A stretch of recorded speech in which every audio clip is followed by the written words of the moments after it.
We always knew that Rabbi Krinsky was there alongside the Rebbe. Think about it. If the Rebbe never took a vacation, the Rebbe's secretary never took a vacation. If the Rebbe ended his day at 3, 4, 5 in the morning, his secretaries ended their day not before then. And therefore, we find it that there's no one better, at least in my eyes, than Rabbi Krinsky to do the job, to share with us this mission. Actually, in order to get Rabbi Krinsky to come here, I reserved him over a year ago. And if you'll notice in our calendar that was published last July, as part of our program of the year, Rabbi Krinsky was in it, because really it's a schus knowing Rabbi Krinsky's on demand and travels all over for speaking engagements, especially in a time such as this, 21 years after Gimel Tammuz, where so many are looking to gain as much as a tangible connection as one can have and hear about the Rebbe. Rabbi Krinsky is definitely the one to convey this message. So it is truly an honor for us to have Rabbi Krinsky here, and we're looking forward to Rabbi Gordon sharing this evening with Rabbi Krinsky. And on a more personal family note, I wanted to wish Rabbi Krinsky a mazel tov that he's coming now from a twin great-grandson, Bris. I want to wish you lange gesundheit to enjoy the simchas, freiligheid and gesundheit. Rabbi Krinsky, yasher koach, looking forward. Thank you. It's a big schutz for me to have the opportunity to have this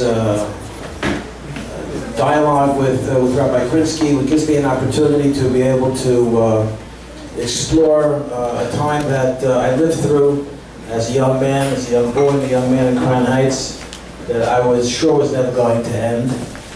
But amongst other things, that was one of my miscalculations, because it kind of moved off into the sunset somewhat. Those years were so impactful and so influential, and not only did we think that they were never going to dissolve, but we genuinely thought that they would actually last forever. They are.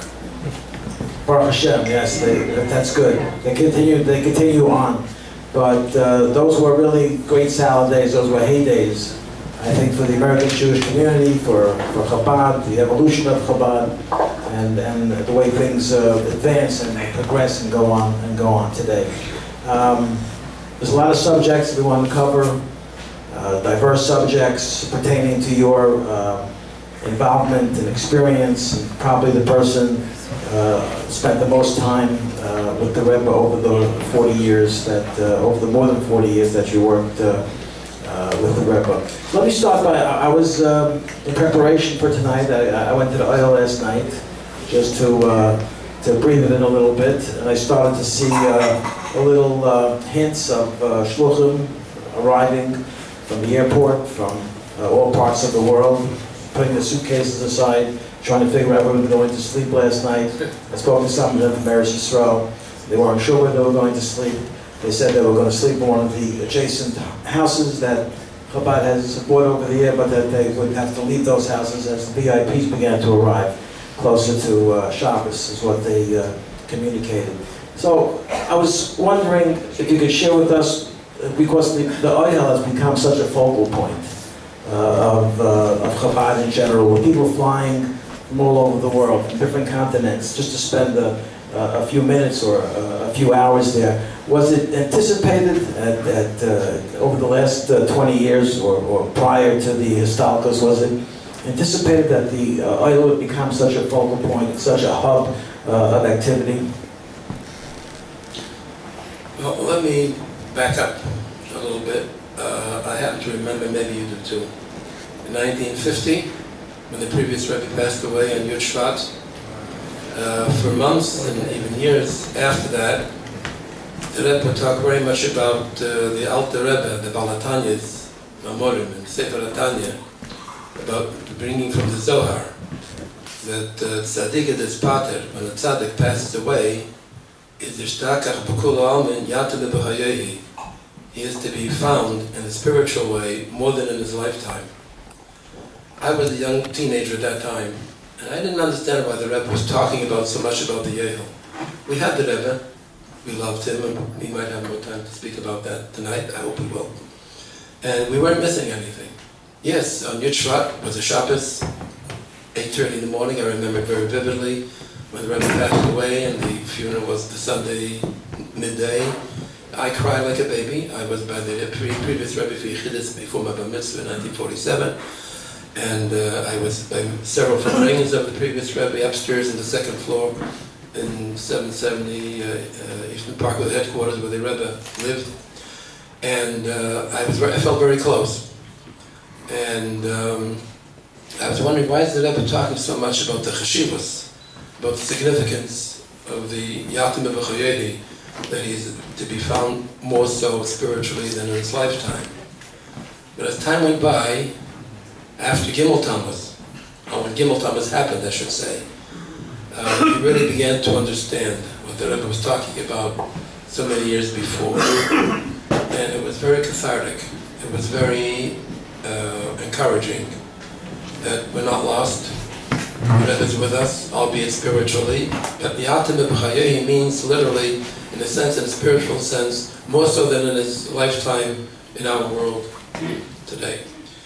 And it was no surprise that so many people that knew the Rebbe in his years in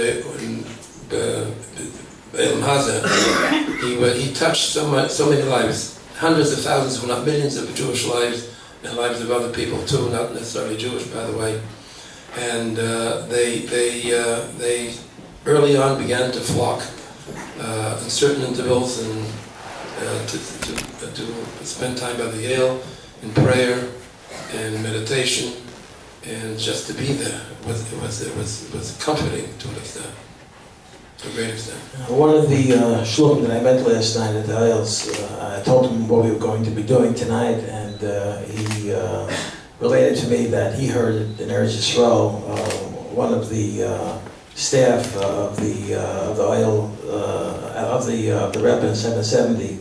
One of the staff told them once, related once, that the Rebbe once initiated a conversation about what the status of the organization of Chabad would be, after Meir Esrim Shana. And the leadership didn't want to entertain that possibility, didn't want to discuss that. Was there ever any talk about plans for days like today? I've never heard anything about what you just mentioned, but I can tell you that on the day the Rebbe's in Chaim Mushka, the Rebbe's beloved wife, passed away, it was on a Wednesday, the 22nd of Shvat, in Tovshin Memches.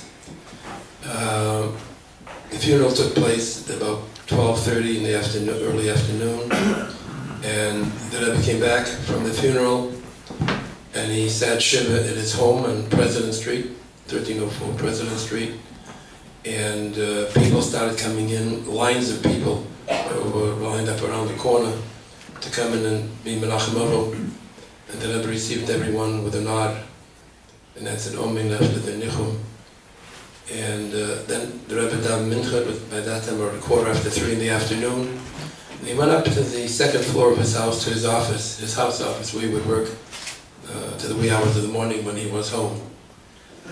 And the Rebbe asked that the team of doctors who treated the Rebbetzin in the last few hours of her life be there, and they went up to his office, and the Rebbe thanked them for the concern, for the care, did everything they could, and he wanted to express his appreciation for what they did for his wife. Then he asked for me.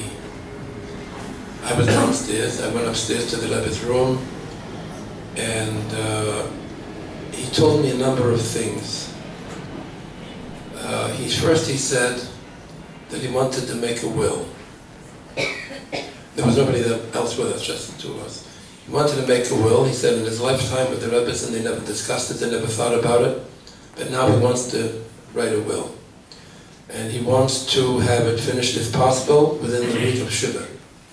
We have attorney Nachum Gordon here, who was the attorney for that purpose. And he told me two other things. The second thing was that he wanted to create a foundation, a charitable fund in her name. It should be called HaChomesh, Keren HaChomesh. HaChomesh is an acronym for Rabbonos Chaim Moshe Schneerson. And it should disperse funds for matters that pertain to Jewish women's life, a variety of purposes. And then he told me that I should see to review the corporate entity, the corporate papers of the three basic corporate entities that the House of Chabad rests upon. One was the Merkez V'noni Chinuch, that was the educational arm of the worldwide Lubavitch movement. The second was Machne Yisrael, that was the social services arm of the movement. And then Akuzas Chassidic Chabad, which was sort of a collective of all the Lubavitch Chassidim, and to keep in touch with all the Lubavitch issues. And when it came to the will, he said I should be the executor. And two of my colleagues in the office, Rabbi Groen and Rabbi Kleinwald, unfortunately passed away just about 10 days ago, should be witnesses. Am I correct, Rabbi Nachum? Yeah. And I can't tell you how I felt. I couldn't describe it. It's indescribable when the Rebbe talks to me about a will. But in any case, that was his will, and it was done, and it was signed, and I'm answering your question if the Rebbe gave any thought about the future. This was clearly talking about the future, not only the will concerning himself, but three corporate entities that would eventually, vacancies were filled, and regular meetings were held till this very day, and that is the sort of the lifeline of these three founding Shlish Golem, if you will. Let's go back in the time a little bit. And I grew up in Crown Heights, seeing you with the Rebbe more frequently than not, found on Shabbos, then coming and going in the car. Shabbos and Shul. We're in the same Shul. Your father was the Balkari. My father was the Balkora for a short time. My grandfather was the Gabbai in 770, so he was a staple. A very special person. He was a staple there, thank you. And of course Rabbi Klein and Rabbi Grona. Rabbi Klein was not in America then yet. He came much later. What year are we talking about? I'm talking about 47, 47, 48, 49, well, 50. I wasn't born till much later. But I vaguely remember that, nevertheless. But I always wondered, how did these gentlemen get this job? You know, this looks like a pretty cool job to have. To be with the Rebbe constantly, to go everywhere he goes. Which gentleman? Yourself and the secretariat, the maskiras in general. So let's go back and tell us a bit about yourself. You know, where are you from? Where were you born? And what kind of lifestyle or environment did you grow up in? And how did you end up with a great job like that? Well, to begin with, I'm a very lucky man. I was blessed with wonderful parents, extraordinary parents, who came to this country in the early 1900s. My mother in 1910 or so, my dad in 1913. My mother came with parents and siblings. They settled on a farm near Worcester, Massachusetts, West Rutland. And my father settled in Boston. He was a sheikh when he came, and his first job, and he was in Plymouth, Massachusetts, the home of the Pilgrims. And they met in 1913, they were introduced to each other, and in 1914 they were married. And they made a vow between themselves that if God will bless them with children, they will do their utmost to see that they are raised to be Shemrei, Teira, Mitzvahs, B'Shleimus. And the oldest, I'm the youngest of 9. The oldest, my oldest brother, may he rest in peace, was born in 1914, a year later. My father was Ismail, by the way. And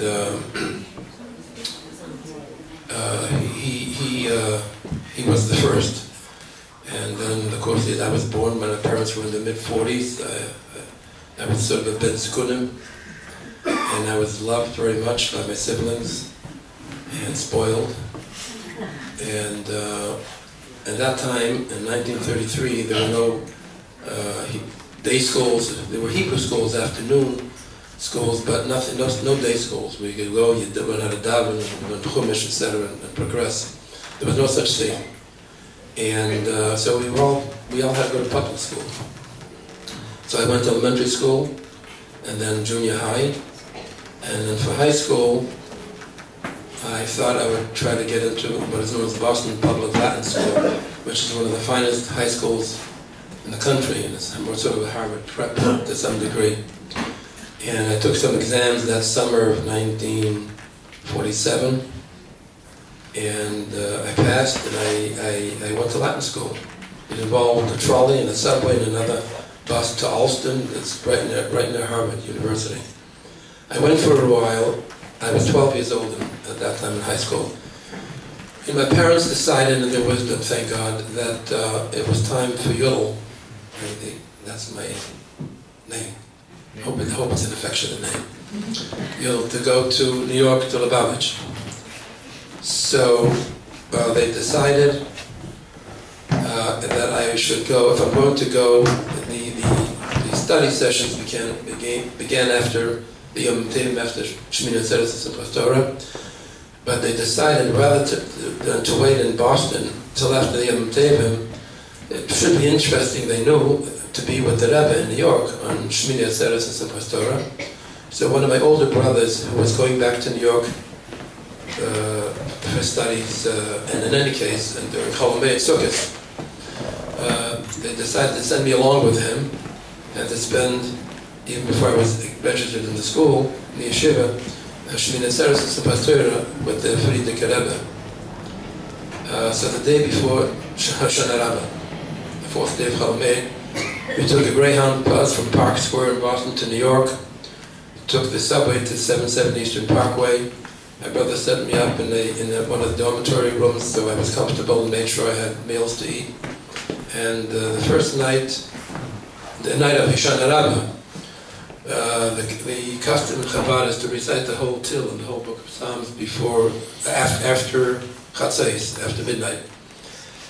So we walked a block from where I was sleeping to 770, walked into 770, and as soon as we walked into the lobby, I could see in the shul, the first door off the foyer, there was a handsome man standing at a shtender, like this, saying Tehillim, with a kapota, with a jet black beard, very good looking.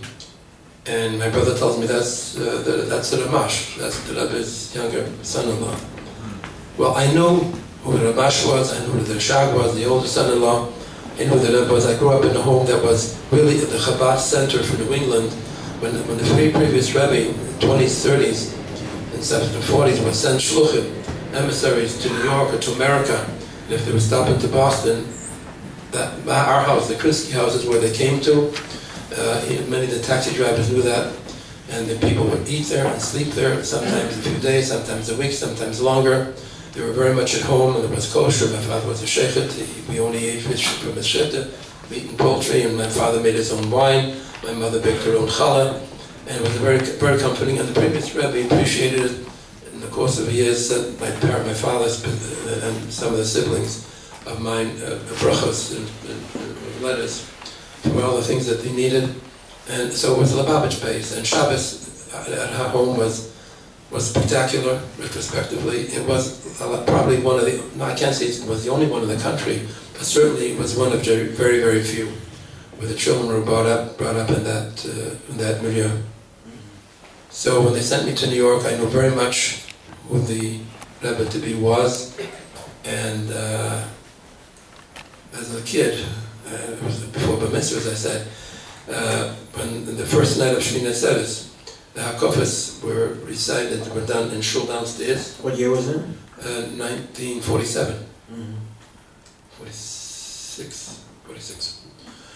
And then there would be a minyan upstairs with the Rebbe, a limited minyan, in the Rebbe's antechamber, by the Frierdiker Rebbe. and they had hakofas upstairs, and then there was the meal, the yontiv meal that Rebbe partook. I mean, the sons-in-law, the daughters, but there was a minion at the table, and then that was about 11:30 at night when the sudas were finished, the meals were finished. The Rebbe came downstairs, and we walked into the shul, and he saw about 12 or 15 bochra, young students, just standing there. He says, "Did each of you have a hakofa yet?" And the answer was pretty much no. And he said, "Well, let's do it now." So they started going with hakofas out to races 3 times, and the whole minhag, Yisrael. And then after each hakofa there was dancing and singing, 20, 25 of us.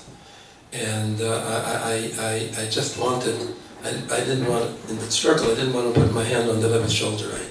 I respect him too much, even though he was like dancing with us, with the boys. But I maneuvered so that he would put his hand on my shoulder, which he did many times, and felt rather, there was something very special about it. And it was over like 1:30, 2 o'clock in the morning, the Rebbe with the youngsters. So a couple of years passed after that. The Frierdiker Rebbe passed away in 1950, and the Rebbe didn't want to assume the mantle of leadership, the Nesius, immediately. He was reluctant. What was that year like? What were you doing that year? What was the interplay like that led up to the final, let's call it a conceding to actually begin the road to leadership? Yeah. Well, I was 16 at the time. I had a good class, I had good classmates, and we all knew that the Rebbe to be was very special in many areas, certainly in Torah, in Menschlichkeit, in many scientific fields, head and shoulders above everybody else that we ever met.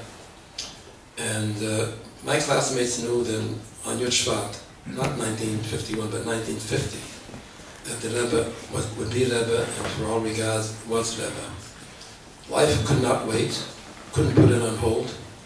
People had questions after the stalkers of his father-in-law that needed to be answered, matters of health, matters of whatever the kaleidoscope of life brings to each and every individual. And people would write to the Rebbe, and if he knew that they meant it seriously, he would respond to them. I was 16. It was about 3 or 4 months after Yud Shvat, and the Rebbe was still wearing a regular business suit, a short jacket, not a kapota, except on Shabbos and Yom Tov.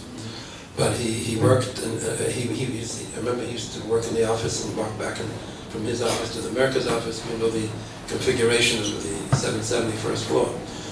And he did that because he didn't want to acknowledge to others that he's accepting something, that he's changing his life.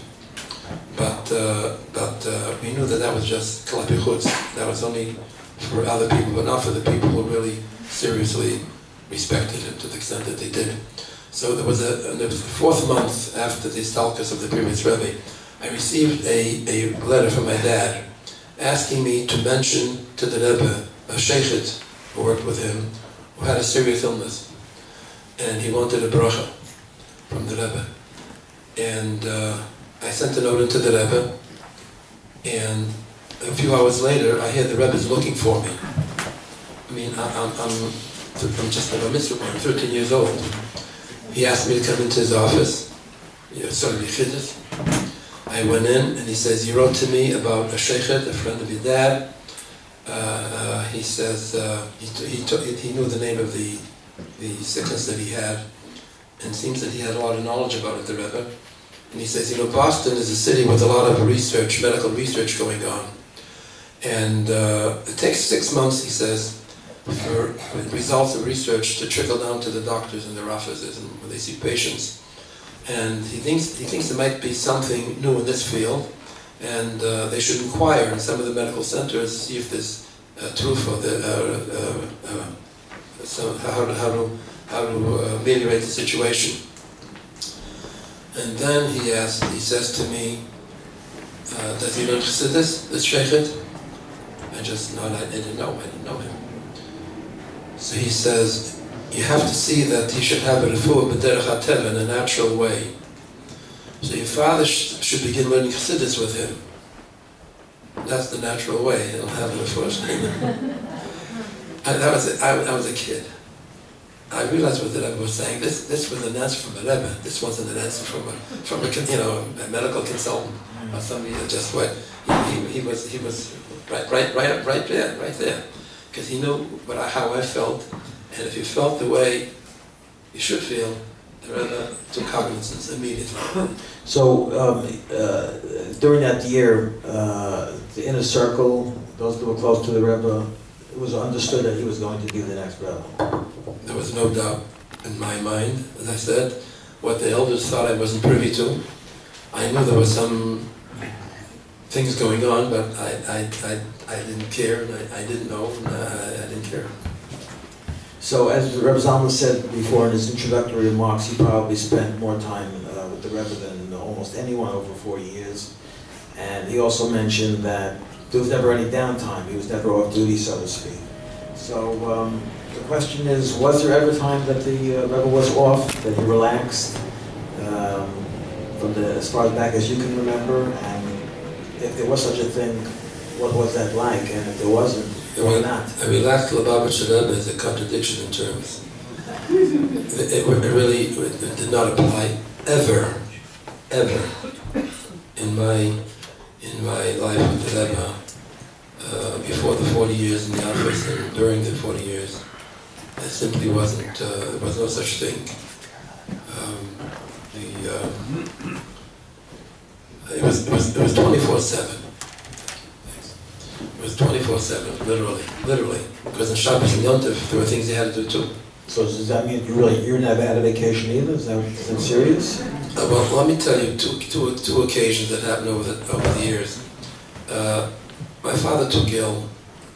It was, what year would it have been? In 1962 or so. And he had a serious heart attack.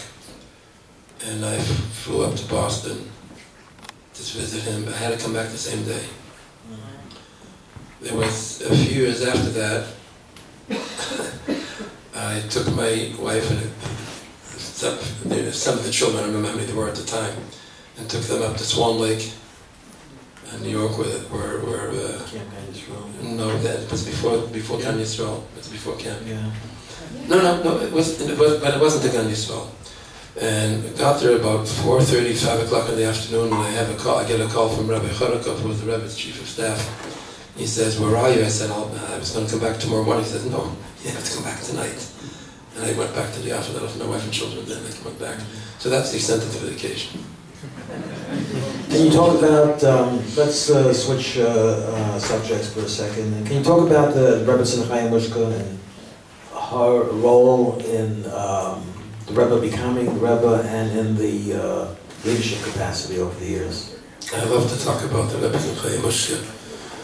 Needless to say, she was a very special lady, and all the appellations that you can think of apply, and I'm not going to go through them now, but with regard to the Rebbe accepting outwardly from the previous non-believers the Nesius of Chabad, being head of Chabad, taking his father-in-law's place, the Rebbetzin played a very, very crucial role. And if you look closely at the Rebbe's life, you will note, if you're lucky enough, that the Rebbetzin played a very, very crucial role in various very critical times. And one of them was in 1950, as far as becoming a Rebbe is concerned. The Rebbe was reluctant. In fact, he, as I said, he didn't even change his business suit daily during the weekdays. He looked like anybody else, any other businessman, if you will, walking. He used to walk to work from his home to 770. In fact, the first 4 or 5 years of his Nesius, he lived in a 4th floor walk-up, no, elevator, very small elevator, on the corner of Kingston, New York and President, 346 New York Avenue, and 3 tight rooms. That was That was the apartment that the Rebbe lived in till 1956 with the Rebbetzin. Why that was, I don't know. It was before I was married. I didn't have anything to do with that. But retrospectively, it's questionable. But when it came to the 1950 about becoming the Rebbe, she was the one who I'm told, who told her husband that my father came to America in 1940 till 1950. He did so much with Judaism, and if you're not going to take the helm of the movement that he transplanted in this country, it's going to disintegrate. It will cease to exist. And that was the argument, if you will, that persuaded the Rebbe to just go ahead, full speed ahead. So let's jump ahead a little bit, because it's getting late, and there's a lot of ground we still want to cover. In the 1970s, Rebbe suffered a heart attack. That was 77, was it? Yeah. 1977. And the way I understand it, he refused hospitalization. He was never taken to the hospital. Right. Right? And he was overseeing his own care to an extent. Yes. So can you share with us recollections of those days? And Be delighted it's to. very unusual for a man to have a heart attack. Very hospital. I was there every instant of the time. What happened was that it was in the middle of Hakofis. At the fifth Hakofis of the first night of the 2 days, Shmini Tzeres Mastor, the first night, downstairs in the, what by then was the rather significantly large shul, 5,000 or 6,000 or 7,000 people, wall to wall, benches and tables were taken out to allow people to come in, but they would have to stand. I was up front near the Or Kodesh where the Rebbe was standing, just a few feet away. And in the middle of the fifth Hakofah, suddenly, the Rebbe's face turned ashen.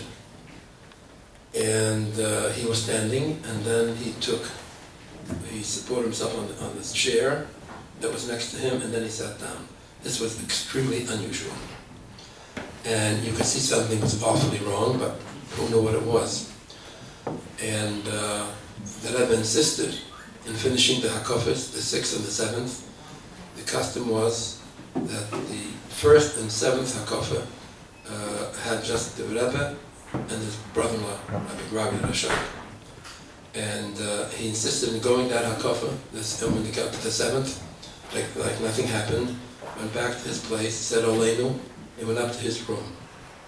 Some people followed him up to his room.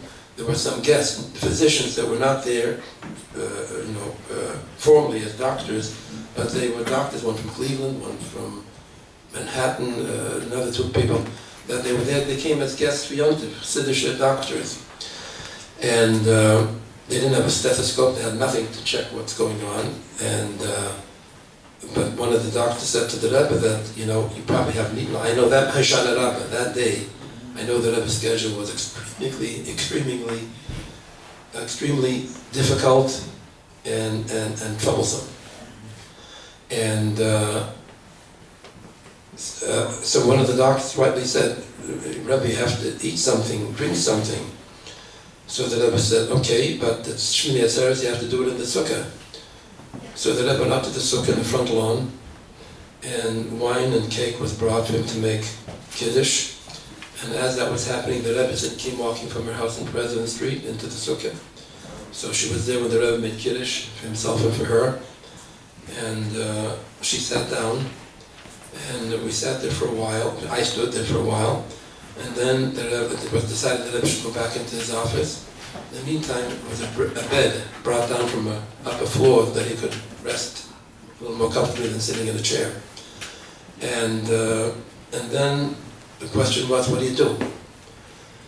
4 doctors, all cardiologists were summoned to come to see the Rebbe, and between 9:45 and 11:30-ish, 4 doctors had come, and they told the Rebbe that he had a very serious tear in his heart.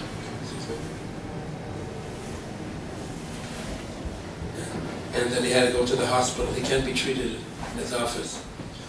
And the Rebbe told each one that he's not going to the hospital. If he has to be treated, he'll be treated right here in his office.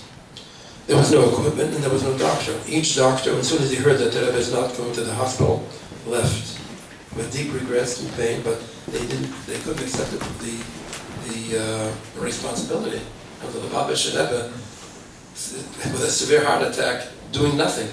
No medication, nothing to check the heart, no to make a cardiogram, and they all left.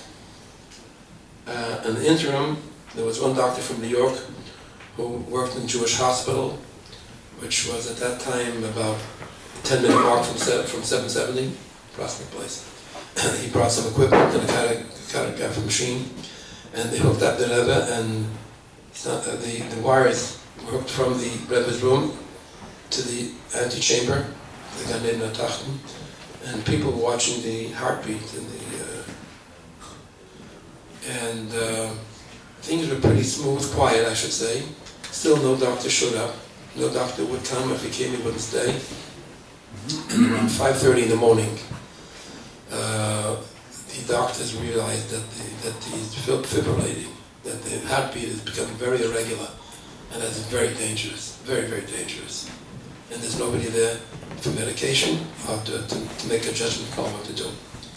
So the few doctors that were there, the guests decided that they're going to sedate the Rebbe, and they'll put him in an ambulance and take him to a hospital.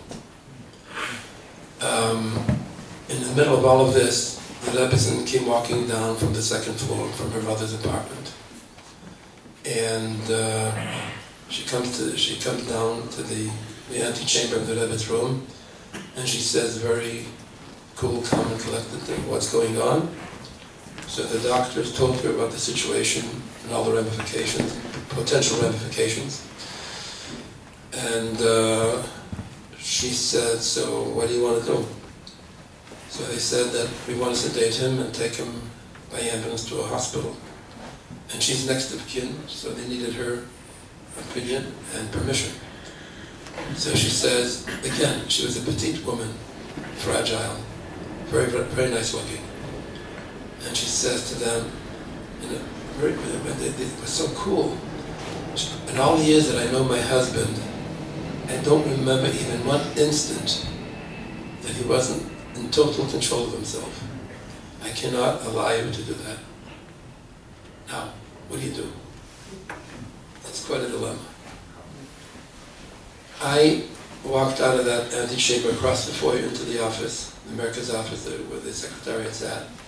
I was alone, and I hear the Rebbe's, and I could hear by her walk that she was following me. And I began to sit down, but I stood up right away when I saw she was indeed coming into the office. The door was open, and she says to me in these words in Yiddish, Rabbi Krinsky, you know, so many people, you can't find a doctor for my husband.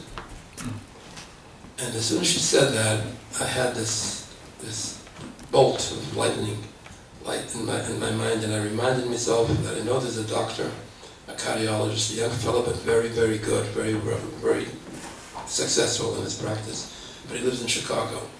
I knew of him because my brother-in-law, Rabbi Schusterman, chief rabbi of Chicago at the time, he was one of his students, is Dr. Ira Weiss. And I thought, I'm going to call, I don't know how much time we have, time is of the essence. And I'll call up Ira Weiss and ask if he'll take the next plane to New York, to Brooklyn. I didn't have a number for him. I knew he lived in Chicago. Skokie. Nice. And so I called my brother-in-law.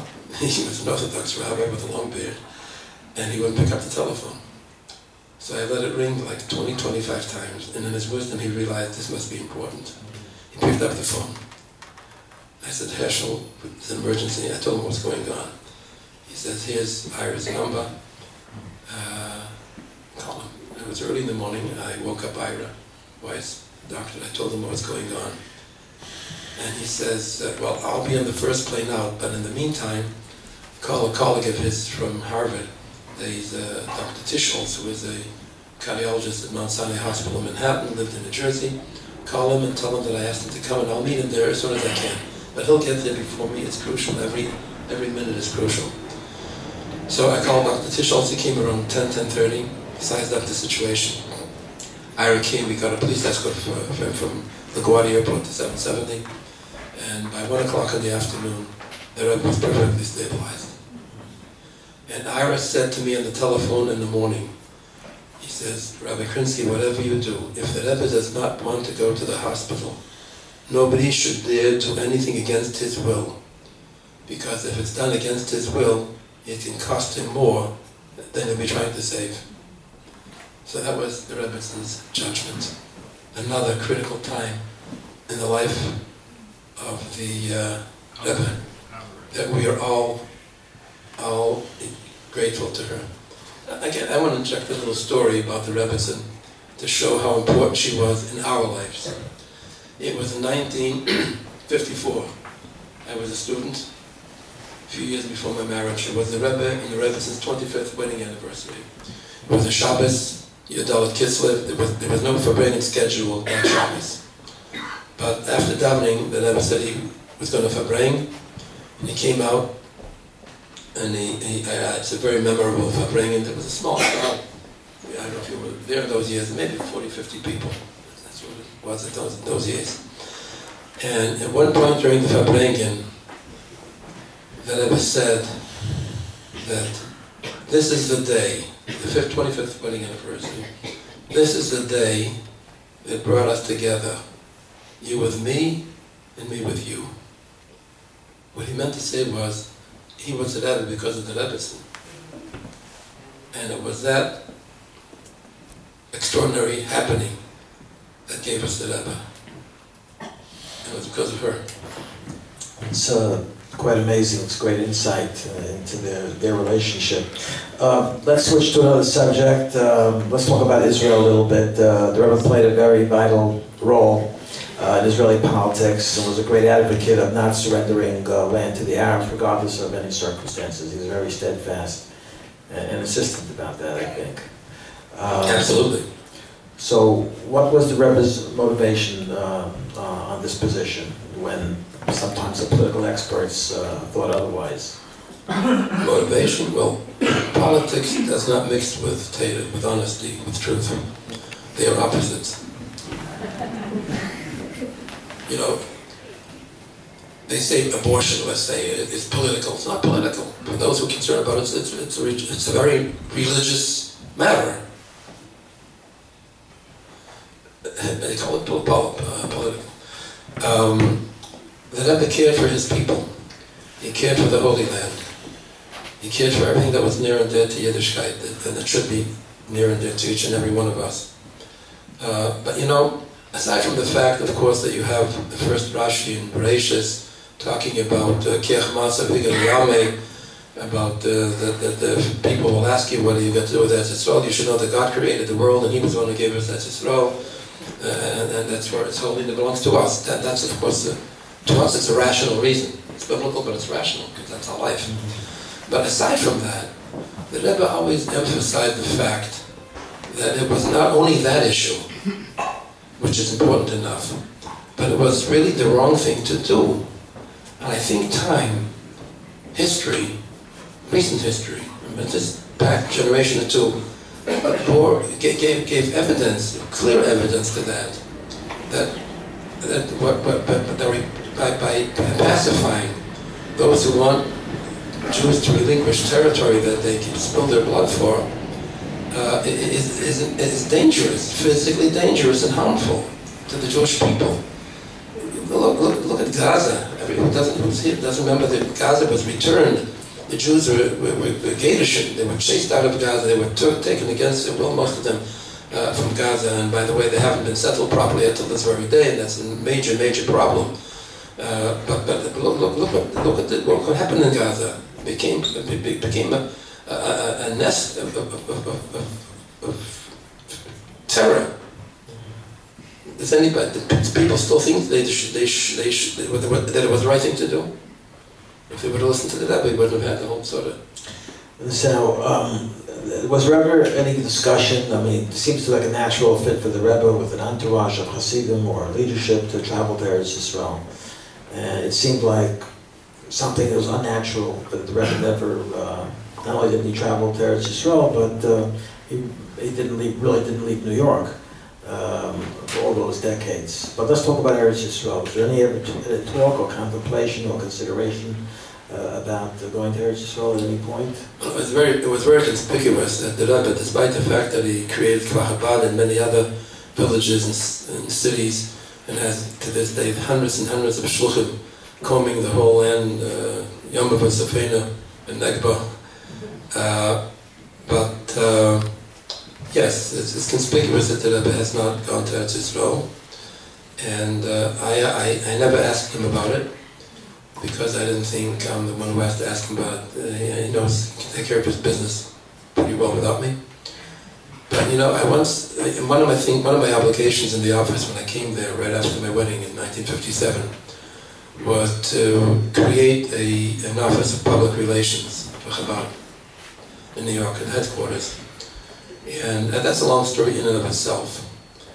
But what that did, that drove me into meeting, contacting, communicating with a huge number of journalists in the print media, radio, television, and whatever else.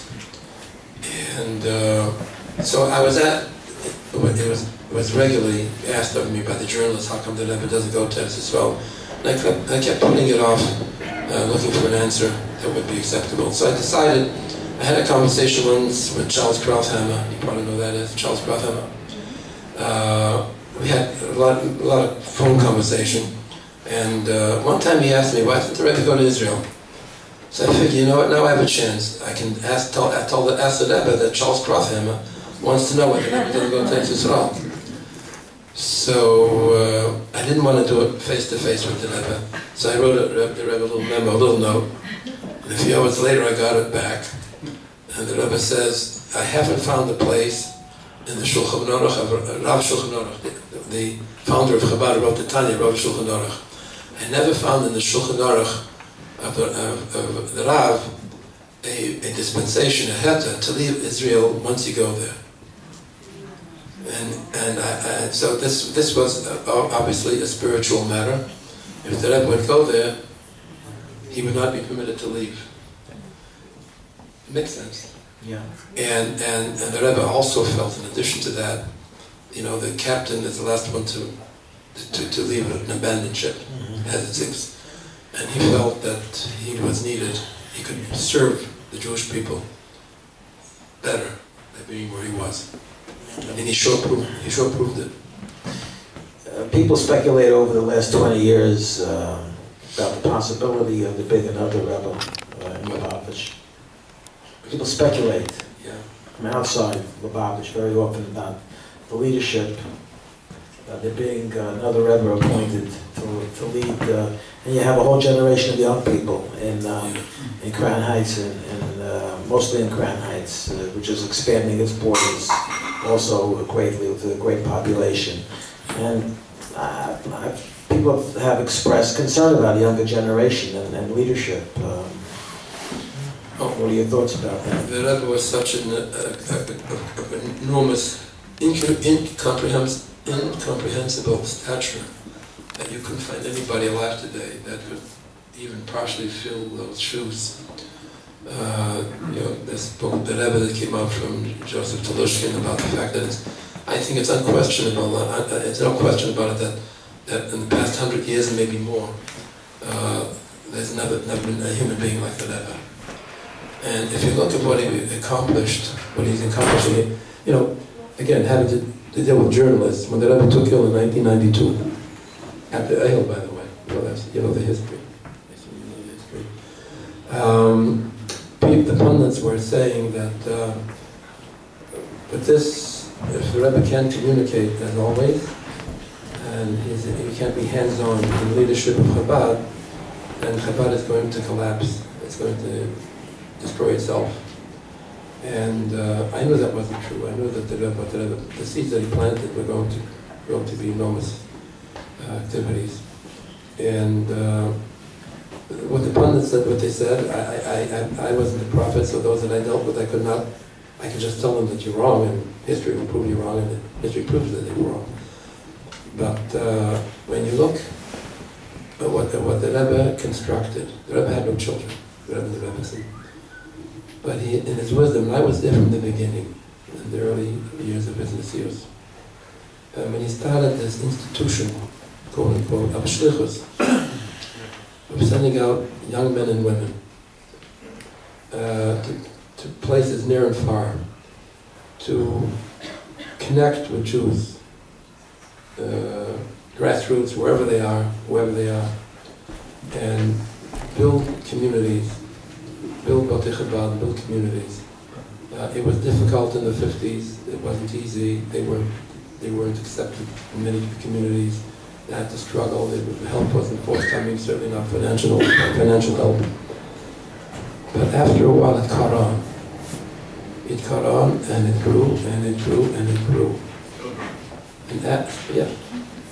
And after this Stalkers of the Rebbe in Gimel Tammuz, that we're going to mark the 21st year, which we will mark this Shabbos, the rate of growth of Chabad institutions worldwide from that date on by far surpassed the percentage of growth in the previous years.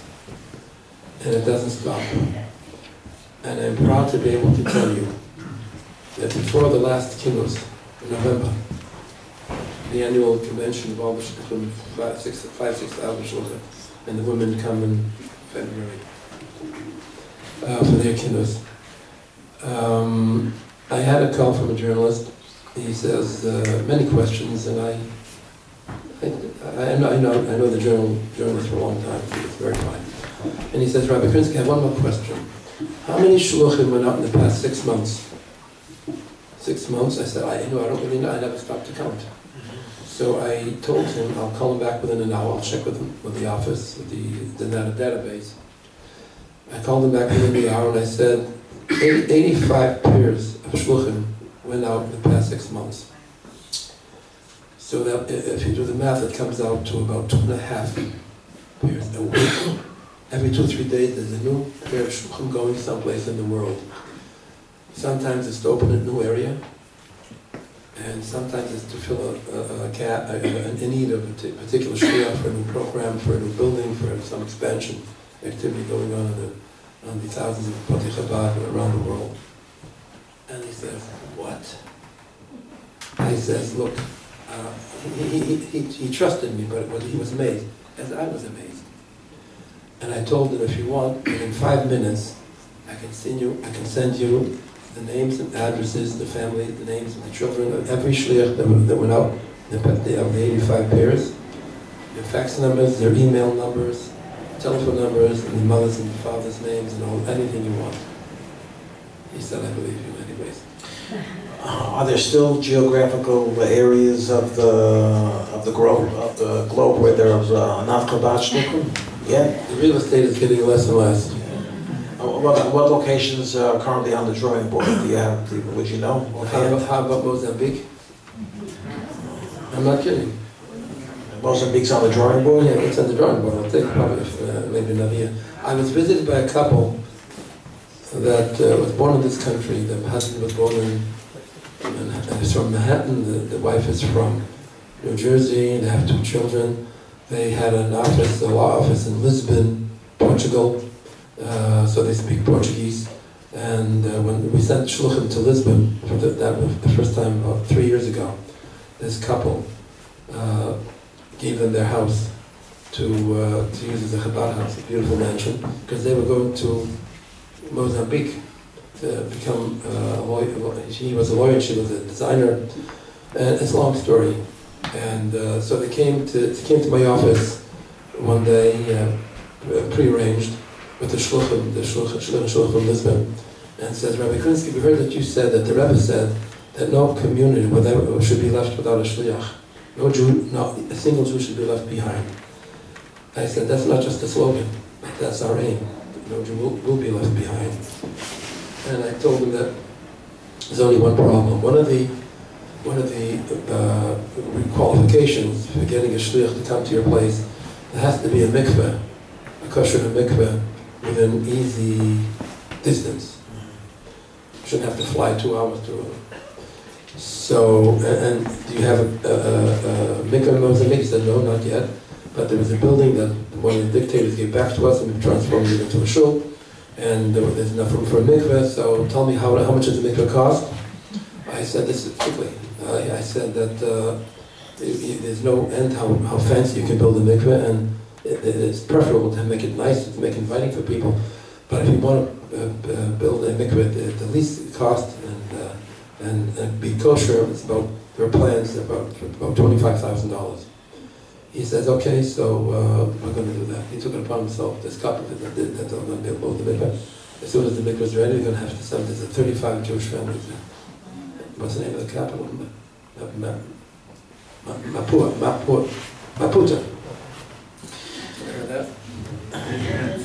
Rabbi Krinsky, we know that the Rebbe placed a great emphasis on this generation heralding and the coming of Mashiach in our days. Yes.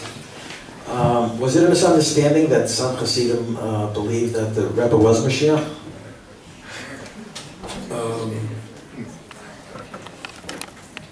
Let me say this. But it might sound strange to some Jews, but believing in Mashiach is a cardinal principle of Jewish faith. It's one of the Yud Gimel Ikvei Emunah.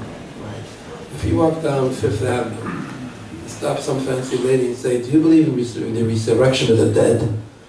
She'll say, that's a Christian doctrine. It's a Jewish doctrine. It's amazing. We say it 3 times a day in davening. And Yom Tov, or Shabbos Yom Tov 4 times, and Yom Kippur 5 times. The Emunah Be'emes Mashiach is normative Judaism. As to who is Mashiach, nobody said that, but I said you have to point fingers at anybody. I remember in dealing with the press, does the newspaper Newsday still come out here in Long Island? Yes. Newsday? I was asked by a Newsday reporter, many years ago, that about this Mashiach stuff, and he says to me, what is this business about Mashiach? I told him that this is normative Judaism, and we're told that in every generation there's a person who's a ro'i to be Mashiach, just don't know who it is. You want to take a vote? In my eyes, I think that Rebbe is the most qualified. You have somebody else? See my guess? Why do you feel such a resistance from the non-Chabad community on the subject of Mashiach in general, not just about the Rebbe? Don't say daven every day. We don't say the key to davening. Of course, the key to davening though is not understanding what you say. So you can ask a lot more questions. Apparently, it's a successful formula. It's been perpetrated over all these years, over all these decades. We have to do what we have to do to bring Mashiach, do good things, become better people. And I think that's what the Shluchim tried to do, to attract Jews closer to the heritage, to give them a life that's worth living, meaningful. I was, just to amplify what I just said, when my parents decided that I should leave Boston Public Latin School and go to New York to learn, and people asked them, why are you doing it? Why are you doing this? And he said, my parents, God rest their souls, they were wonderful, wonderful people. And as I said, I was a very loved child. I was sent away from home at a young age with tears in everybody's eyes. And my parents told them, we're not so much interested in his learning how to make a living. We are interested in his knowing how to live, learn how to live. And I hope they would have been satisfied. What is the most important lesson you think that we ought to take away from the Rebbe's leadership overall, and by extension from an evening gathering like this? Well, let me tell you a story. Are we winding down now? Is that correct? It's up to Reb Zalman, I don't know. You want to take questions? Let me just tell you a story, and then you can do whatever you want. I can be here till 6 in the morning. Great. I'm in. You know, many of you know, most of you might know that on Sundays, the last 8-9 years, that I would stand in the hallway of 770 in the foyer and give out dollar bills to people coming to buy. Chris knew rented dollar bills that we used to get by the sack from the Federal Reserve Bank in New York. And with instructions to give it to a favorite charity. It was a wonderful experience. Thousands upon thousands of people came every Sunday from all parts of the world. People we never saw before and never saw after they left. People would fly into JFK or to LaGuardia, take a cab to 770, stand in line for an hour and get $1, take the next plane back from whence they came. This went on year after year after year, Sunday after Sunday after Sunday. And what the story I'm telling you was the last few weeks. The Rebbe was approaching his 90th birthday in 1992.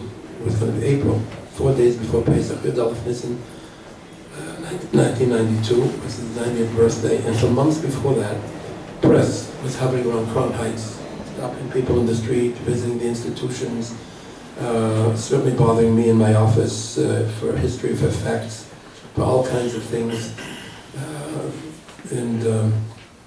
There was one, the New York Times sent a reporter to tell me that they want to do on the Sunday of his birthday, the 90th birthday, they want to put a cover story in the Sunday Times magazine.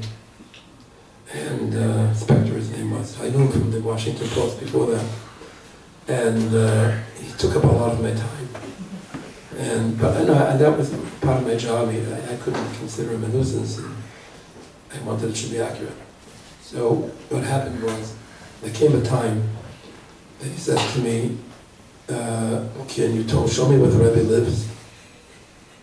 Now at that time, after the Rebbe had passed away, for the first year, in 1988, for the Yudbei, the 12 months of mourning, he moved his residence in the office to his home in President Street, except for Shabbos and Yom Tov, he would come to 770, the headquarters. And by this time, in 1992, the Rebbe was full-time in 770 in his room. And here this reporter from the New York Times doing a cover story, and this famous person wants to see where he lives. He lives in a room, 770. I was in a dilemma, what should I do? And then I thought, why am I in a dilemma? I'll ask the Rebbe, it's his life, it's his room. Told the Rebbe the situation. I said, he wants to see where the Rebbe lives. He says, okay, that's all right. This time I'll be out of the office for 15-20 minutes. I'll give you a key and you'll let him in. And the day came, I had the key, I opened the room, to the Rebbe's room, and the reporter walks in, he looks around, is that all there is? And there was a desk, there was a chair, there was a lamp, and there was a bed. Literally, that's all there was. Much of the correspondence, a lot of the things that the Rebbe had in his room before, he asked me to bring over to the library and archive and library, to have a place in the archives within the library. So I told him, yeah, that's all there is, and all right, he acquiesced, and that was the end of it. And now, a few weeks after that, there was the Sunday before the Sunday that was the last of the Rebbe being able to give out dollars to the people. And there was a reporter also preparing, he had his own magazine, a very slick magazine, and he waited to the end of the line because he really wasn't supposed to. He figured at the end of the line, he'll be able to ask the Rebbe a reporter's question. So the time came, it was around 7 o'clock. The Rebbe was standing since 1:30ish, 6 hours, I didn't even move. So the reporter says to the Rebbe, Rabbi, I'm doing a cover story on your 90th birthday. Can you tell me what's the significance of 90? And without any hesitation, then it looks him square in the eyes, he says, in the Hebrew alphabet, every letter has a numeric value. The letter, the number 90 is tzaddik. Tzaddik means righteousness. Even when you approach 90, you must start thinking about becoming more righteous. And what was enough for yesterday is not enough for today. And today we have to prepare for a better tomorrow. Could you think of anything more poetic, more beautiful description of what man, that Rebbe's Cal was saying, when you come 90, you have to think about the time you righteous. And I like to think that we are now in that tomorrow. And I think he prepared us for this tomorrow. If you have any doubts, I can assure you that he prepared us very well, with all his might and all of his soul. And you have to see it working. But we cannot fall back for a moment and be happy with what we accomplished, because we still have the tomorrow hasn't ended yet. Well, I want to thank you, Rabbi Krinsky, for sharing the insight with us, and with Rabbi Zalman's permission, I want to open up the floor to the questions. First of all, Rabbi Krinsky, I think it's a wonderful treat to meet a Crown Heights resident, formerly from Bostonian also. Thank you so much for everything that you spoke about. You spoke beautifully, and I think you could get a round of applause for that.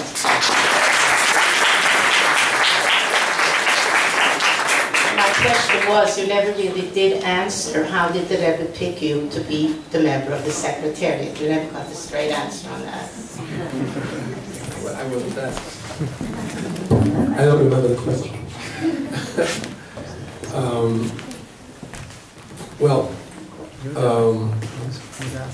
I'll try to be brief. It's getting late. In the spring of 1957, I was by the Rebbe in Yechidus, and you want a long answer? Short answer. I was by the Rebbe in Yechidus.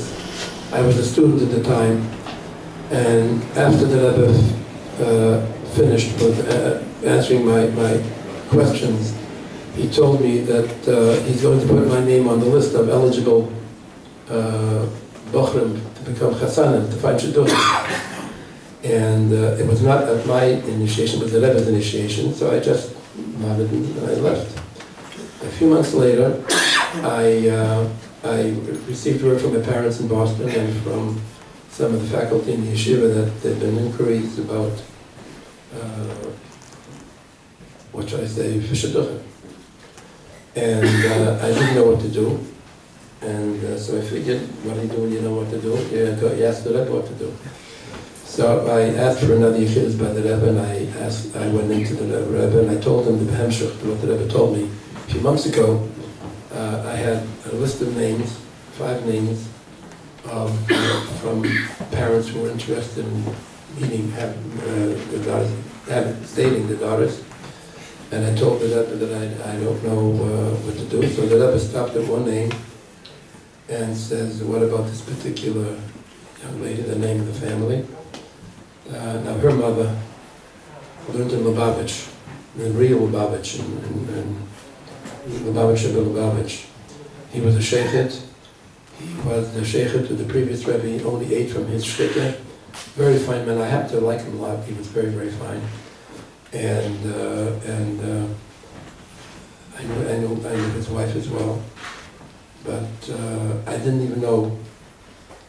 There were 2 children in the family, a son and a woman, and a girl. The question here was about the girl. Now I knew the brother. I studied with him many things together in the Beis Medrash in 770. Many times I didn't know he had a sister. And I said to the Rebbe, I didn't know, I never saw her before. So the Rebbe says, it's Mesha's Schwester. The brother's name is Mesha, it's Mesha's sister. Well, it means the Rebbe said that I should go ahead, I guess. So what happened was, that was the choice. And what happened was, the day came, I was supposed to meet her on the night of Rosh Chodesh Sivan. Erev Rosh Chodesh, I went to the Ohel with the Rebbe. I drove the Rebbe even as a student for a couple of years before we married. In any case, I She lived in Bronzeville. I went there and I met her. She opened the door. I told this to some of the Shei Chabad because I wanted them to know certain things. In any case, she was the young lady that I eventually married. And what happened was the families decided that we should become engaged, have an engagement party on the 15th day of Tammuz at their house in Bronzeville. And that was agreed upon by all the sides. And the day came, Sunday came, and my parents came in from Boston with some other brothers and sisters, and my bride's grandparents came in from Philadelphia. In any case, it was set for Sunday afternoon in her house. That Saturday night, prior to that Sunday, the Rebbe announced that he was going to go up to Gan Yisrael for the Sunday to visit the boys in the boys' camp. So the Rebbe had to be driven there, and I was not going to relinquish my driving the Rebbe. So we left Crown Heights for the country, and this was in, I think it was in Swan Lake. We drove up to Swan Lake, and we got there about 3 o'clock in the afternoon, and the Rebbe washed and made a motzi, benched, gave us kosher bracha and little mementos, and we're ready to leave, and Yankel Hecht came by and said, Rebbe, we have a girls' camp, why should they be Lama Nigara? So the Rebbe says, okay, we'll go to Greenfield Park. And we went to Greenfield Park to spend time with the girls. We got back to Crown Heights at 11:30 at night. And that night I took the Rebbe home. I didn't have a car, I had the Rebbe's car. So I parked it in the garage, and when the Rebbe got out of the car, in the backyard, he says to me, weren't you supposed to write Troim this afternoon? I said, yes. I just nodded, I didn't say anything. And he realized what happened.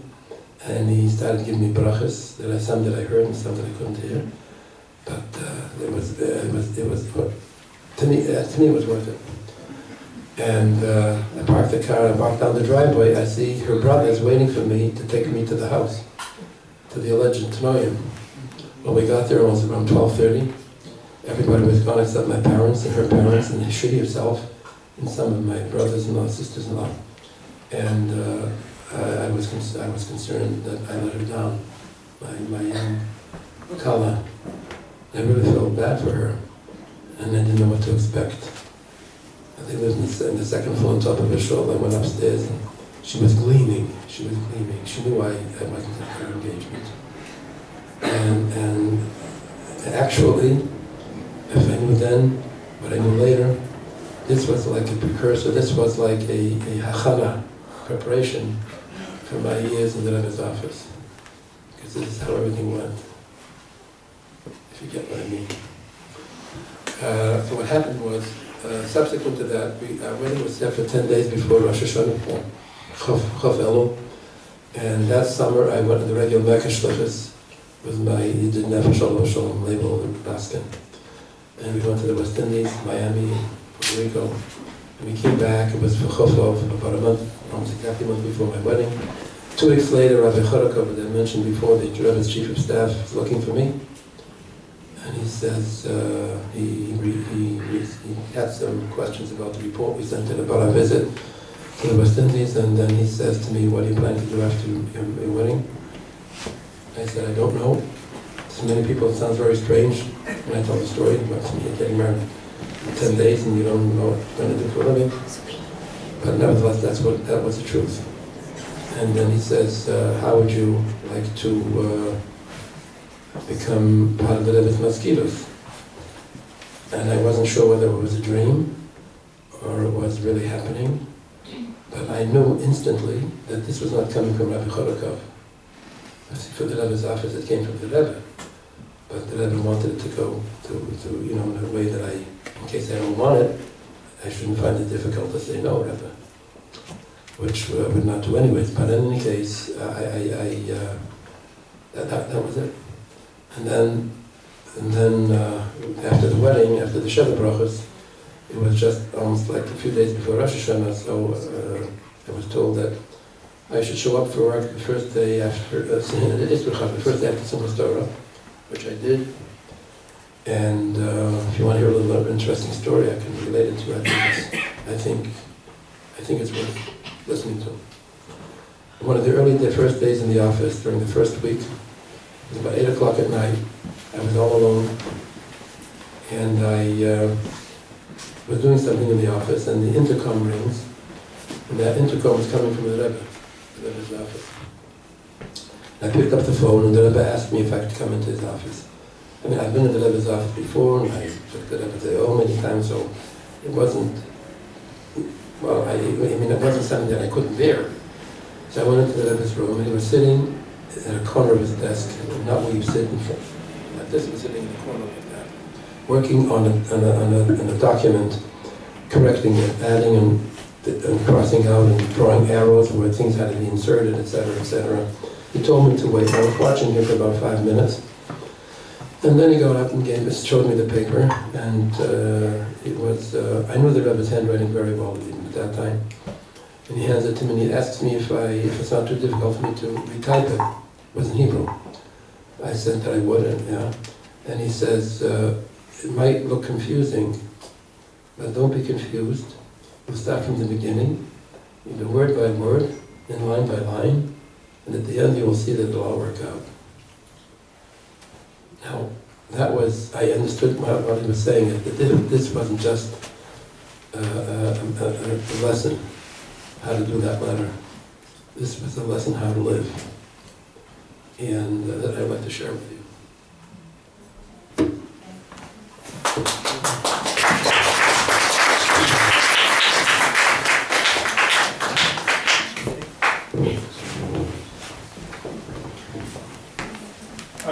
Isn't it true that even according to the Lubavitchers who believe that we don't have to, hold that the Rebbe himself is Mashiach, that we do have to know that we're the Dor HaShvi, and that the Rebbe made numerous statements to indicate that Mashiach is coming in this generation, we're on the threshold of the Geula, and that there isn't going to be any more Rebbe if Mashiach comes, because Mashiach is the next Rebbe, basically.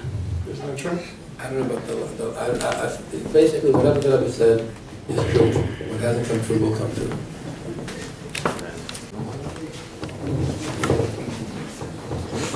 Thank you so much. And for many, many times I saw you being in the car, and Rabbi would come into the car.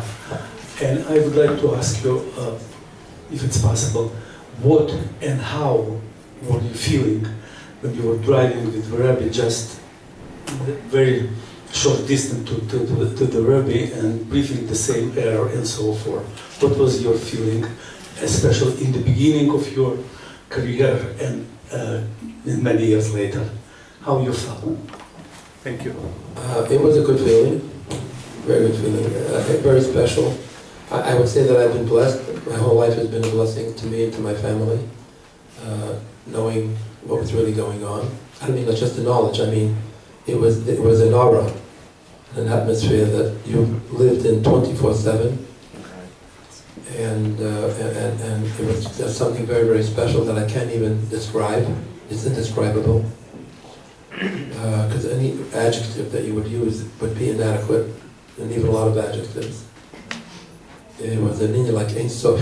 It was a very, very special life, and I still feel it.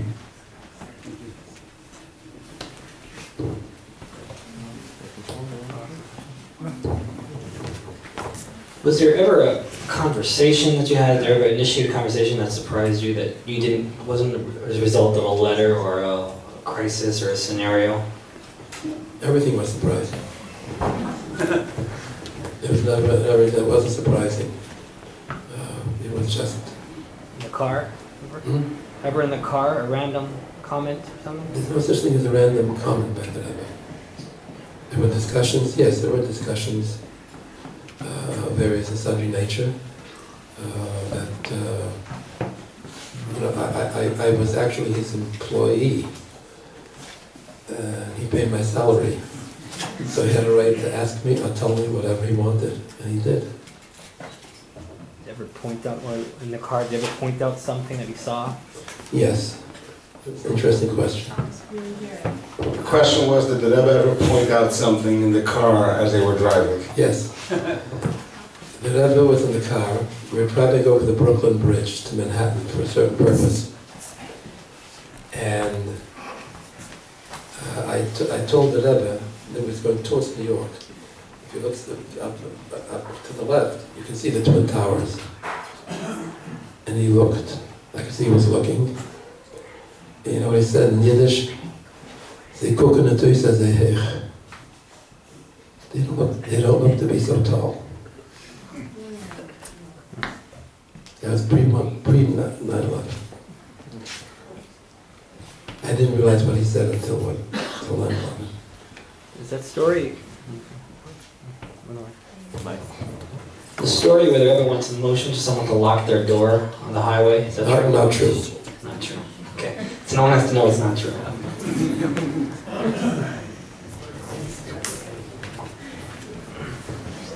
What was the most shocking experience, biggest surprise that you experienced with the Rebbe? You can remember. Where you went like, wow. There was never anything shocking and never any wow.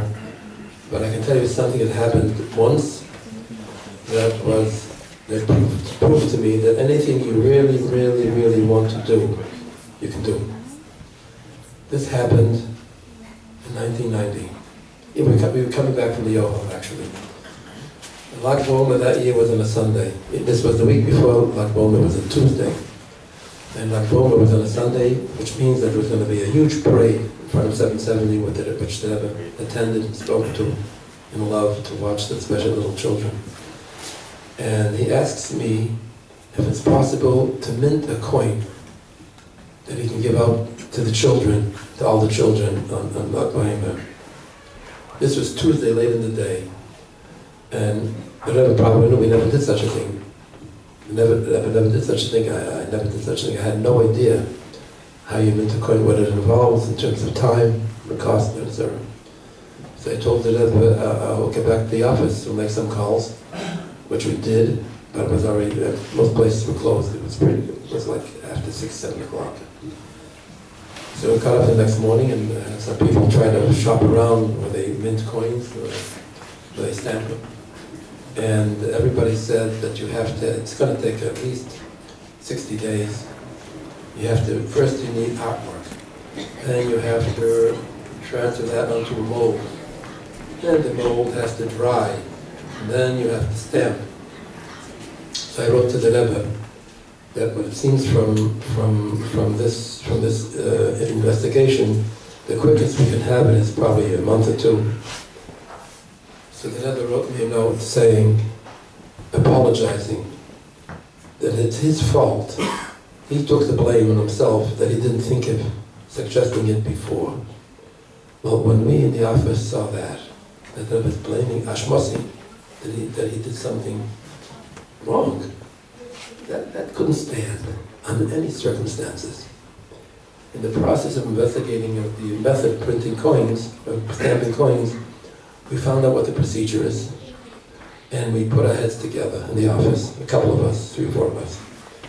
And we thought if we can get an artist to make the artwork, and we can get the electronic process done by a second party, and get the mold done by a third party, so we'll get a 4th party to do the stamping, we'll divide up the procedure into different categories. And we started working Wednesday. And Sunday is Lag BaOmer, and we wouldn't want anybody to work on it on Shabbos. And the artwork came in, and it was beautiful. Those who've seen the coins. And the procedure of the electronics, whatever had to be done, was done, and the mold was made, and we got a place to stamp it, and I notified the Rebbe on Thursday or Friday morning that we will have 10,000 coins. No, that on Sunday morning we'll have 10,000 coins delivered to 770 without having worked on it in Shabbos. And the Rabbi wrote me a note. It's once in a lifetime. He said to me, let me just see if I write the exact words.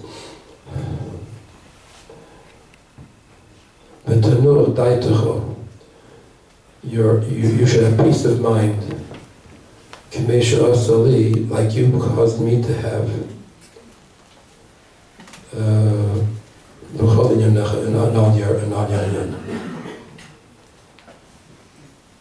That was worth everything. But what it proved, after all is said and done, is that it seemed impossible. I'm telling you, 60 days, and it would be 30 days, and even 10 days would have been too late. But somehow, there was such a feeling in each of our hearts, now the Shomas, I should say, that this had to be done. And there was no way, seemingly, the Derech HaTeva to get it done properly, with the Shabbos consideration and everything else. And it worked, and the coin was beautiful. The next year, the Rebbe, coming from the Yale again, this was before Beis Yir. Beis Yir is about 2 weeks before Lag BaOmer. Lag BaOmer was Chayir. So the Rebbe asked me if you can make another coin for Beis Yir. That's the Rebbe Marash's birthday. So we had plenty of time. I said, we'll work on it. We'll do it. Then he asks me,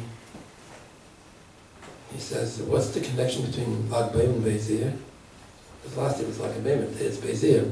What's the connection? So God helped me. I remember the Sikha from the Rebbe.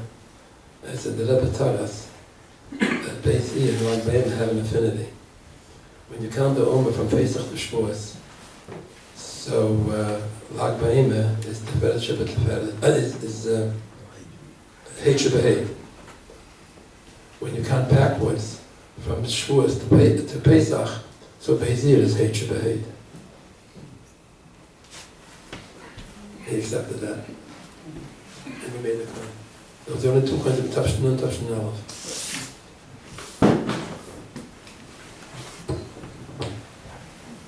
It's hard though really to pick one particular thing that was, Shesh Beis Mishum Chiddush. Everything was a Chiddush.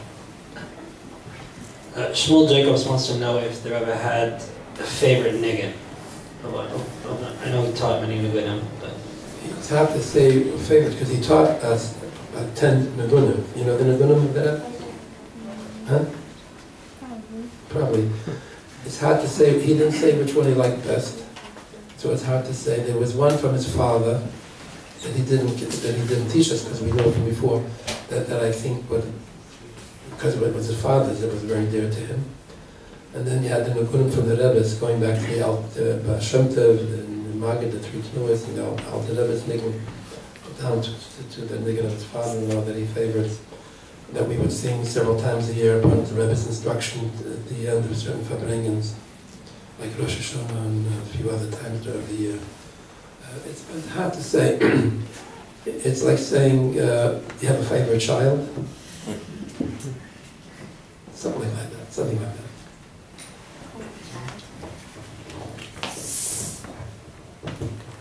Shakayach, Rabbi Krinsky. Thank you very much for